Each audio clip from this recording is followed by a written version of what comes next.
Hi, this is Patsy White. Coming back today with a continuation on a series called Testimonies for Pandemic Times.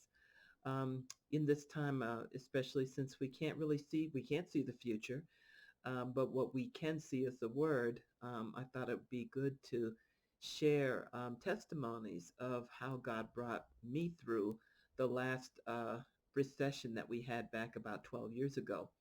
And these are the things that I draw on in times of economic uncertainty, uncertainty about health, the things that many people today are worried about. And some people have lost folks, and there are people who are still in the hospital. Some folks are battling for their lives. Some people, thank God, have made it through. Even the most ardent believers who know who God is, the, you know, tomorrow's not promised. Some people go, and God doesn't take them out. God didn't cause this pandemic. So I just wanted to share just some good news. And I was particularly thinking about how God has kept me, especially emotionally, because, we battle. We are a spirit, we have a soul, and we live in a body. And what goes on in our soul, our mind, our will, and emotions can just cut down the power of God and really reduce it to impotency, because our thoughts and our emotions can take over and make us forget the truth of what God has said about us, even to the point where we'll look back on it and say, how did I forget that God is a provider, is a protector, is a healer? And so this particular situation came back to me just this morning as I was reading some Facebook posts about people having emergency situations. It was the December of 2016, Christmas Eve. And in another post I shared about my brother who's in a group home in Georgia. And so and one of his diagnoses is autism. And often people with autism are very routine. They have to do things a particular way. So my brother and I know that what he wants is for me to pick him up Christmas Eve. We go to a Christmas production. We wake up in the morning. I've cooked him breakfast. I have a Christmas dinner, and very much important that it not be just him and I. So I have to invite friends over. So that's my brother's idea of Christmas. So it was Christmas Eve. I picked him up as we usually do, and so I had a neighbor who was a church member who had moved just down a few houses away. So my brother and I got in my car. We went to down the street just to pick her up, just a few doors down. And as I was sitting, pulled out my phone and sent her a text saying, "Hey, I'm outside." And there was a sharp rap on the window. I'm like, oh God, who did I park? Who did I park in? And I roll down the window and turn around, and there's a huge barrel of a gun facing right into my face. And with a lot of expletives, a very tall man with a hoodie on, whose back was to the um, street light, so I couldn't see his face. Basically with a lot of expletives, told me to give him everything of value. So um, that was easy, because all I could think about was, okay, I have my brother, there's me, there's the car, there's my phone, there's my purse. Okay. And so it was like um, the scripture itself, like all the words, it wasn't like, fear thou not, for I am with thee, be thou not afraid, for I am thy God, I will help thee, I will uphold thee with the right hand with righteousness. That was not like the whole verse wasn't right there, but what was there was a peace. It was like, it was me and God, my brother, this man, this desperate man. um, and so I gave him my purse and I gave him my phone. And he said, now, he asked if my brother had any money. I said, no, he's got disabilities. He doesn't have any money, and so he said, now drive off or I'll blow your brains out, something like that. And so um, my body, of course, had an immediate fear reaction, but my mind was calm. I was like, okay, I, thought about, okay, don't pull over anywhere nearby. Go to a friend's house a couple of streets over. So I did that, and police came, talked to police. Got a. I borrowed a flip phone. I sat at my kitchen table with my neighbor and my brother, and basically canceled all my cards. Anything that had any money attached to it, I canceled it. And hours later, finally everybody went to bed, and I just thank God. I was so grateful for our lives. I was grateful that no harm came to us. Three people in my neighborhood had been killed over the last 3 weeks, shot and killed. So I was so grateful that me and my brother were not in that number. I was so grateful that my family was not going to get a phone call from the police saying that half our family was gone. I was so grateful.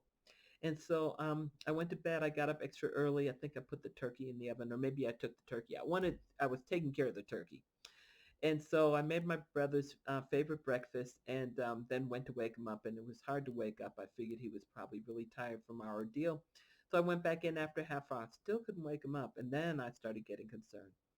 And so, the heart beating again, it was like, my heart was beating pretty hard the night before, even though my mind was calm and I knew God protected us. But then I'm like, something's not right with him. So again, it was just the peace of God. I couldn't wake him up. When I finally got him up, he seemed paralyzed. I called the EMTs. They came, and we took him to there's a trauma one level hospital in Atlanta called Grady, and Grady also is like the stroke center. So because he couldn't walk, he couldn't talk, he couldn't do anything, and I couldn't get it was like trying to get him to do anything. I couldn't, I couldn't pick him up. He's too heavy for me. So the ambulance came, the EMTs came, and so we took him to the hospital. We're in the emergency room. Now, meanwhile, okay, I have no money. I have no phone. I had a flip phone borrowed from a friend with none of my numbers. All these things that was like, okay, God, I, you know, it's like it really depends upon what you put your focus on. For me, I was grateful for saving our lives, and I was like, okay, this is not the Christmas I was planning, but God, I need you to just see about my brother. So in the midst of it, he was kind of in and out of consciousness, and sometimes he was trying to pull his IVs out, and he's a very strong man. So I'm trying to control him, and from having all this stuff is going on. But the most important thing was like I did not let my emotions run out ahead of me. I did not. It was like my mind started going to, oh my God, what if he had a stroke? What is this going to mean? He might lose his housing. All these things. It was like I would start to go there, and it was like, no, I will not let my emotions run this situation. I will not let my thought life take me out of the peace of God. I will not. I will be present, because the other part is when I'm present with God, then I'm present right there in that situation. My mind isn't wandering out to other places and other things that could happen. I'm about the next thing and the next thing that needs to happen. For instance, about talking to his staff. For instance, about making sure that, I've got Christmas guests coming. How am I going to let them know that I'm not home? And so all of these things were going on. And at some point, after I don't know how many hours we were in the hospital, but I said to God, I said, Lord, I really wish I had family because it's just me and my brother. I mean, I have friends, but I wish family were here. And it was like, it was kind of like one of those thoughts that just passed in my heart. My heart was heavy. I was I was feeling quite a bit of grief because my brother wasn't very responsive, and I was laying hands on him. He didn't like to be touched when he was conscious. So my hands were all over his head. I was praying for the autism, the retardation, the seizures. I was praying for everything I could while I could touch him. And they brought in an EEG, to measure the brain waves. This woman technician came in rolling one of those machines. And, and I looked at her name badge and I said, "Where are you from?" Turned out she was from the same place where my great uncle was from. She had a similarly spelled last name. And so we figured out that, well, she was family. And I had asked God for family. And so we had a beautiful talk about the Lord and God and his healing powers, and just made a really good connection. And for his whole time, he ended up spending the night there. So I was in the hospital with him from Christmas Day to the day after Christmas. And just she would come in and just stop in and just minister, and we would talk and laugh, and it was just awesome. And so the part about this that's really important too is that um, a lot of times very traumatizing things like that, the combination of being held up at gunpoint, my brother having this, pretty traumatic. It turned out it was called Todd's paralysis, which is a it's a condition that can happen after a series of seizures. Apparently, the the assault, the gunpoint holdup, triggered a series of seizures in his sleep. So Todd's paralysis, though it looks like a stroke, it's temporary. So he was discharged and he was fine. We kind of, we I got him home, and then I took another week off because there were a number of things I had to do. I had to replace my own medications that I was out. I had to replace my license, bank cards, all that stuff. And I thought the worst thing for me to do is to just act like, everything's normal. And there is a part of that that's about faith. But the other part of it is that I really did go through something. And it was really important for me to pay attention to what was happening in my mind, in my body, anything, because I was starting to catch a cold and stuff. So, to make a long story short, the point was that I did take an extra week off. When I returned to work, so it was Christmas week, so we were closed that week. So I took an additional week off. When I came back to work, I never lost sleep. I didn't have any PTSD. I was calm. I was functional. I was operational. The folks at work, everybody was told about it.